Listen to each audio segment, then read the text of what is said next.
بسم الله الرحمن الرحيم. السلام عليكم ورحمة الله وبركاته. أعزائي المشاهدين، أعزائي المتابعين، أعزائي هواة الأحجار الطبيعية والكريمة والشبه الكريمة اللي موجودة في مصر.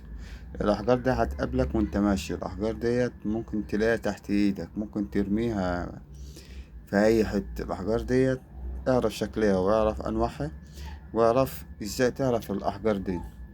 أحجار جميلة فعلا.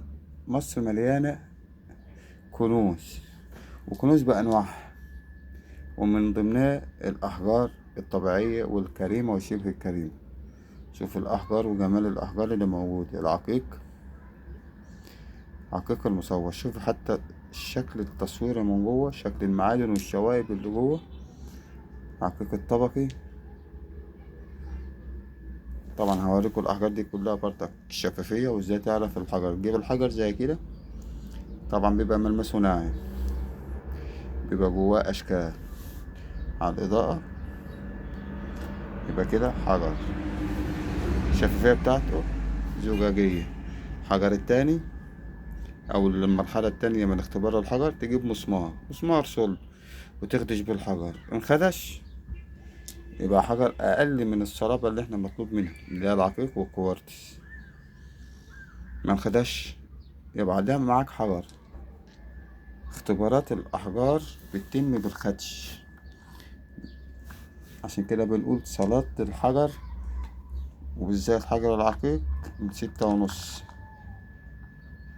شوفوا الحجر عامل ازاي، شوف الشفافية بتاعته عاملة ازاي، شوف الحجر من الخارج عامل ازاي. ادي اشكال الحجر اللي انت ممكن تلاقيها، تكسرها هتلاقي فيها التحفة دي. احجار جميلة. شوف النقاء والصفاء بتاع الحجر. شوف الحجر عامل ازاي. ادي شكل الحجر. طوبة زلطة تحطها تحت الإضاءة. طبعا عشان أنا موجود بالنهار، فالإضاءة ديت ضعيفة شوية، بس ادي الإضاءة. طبعا عشان دي رواسب عليه. اكسر الحجر، شاكك فيه اكسر الحجر،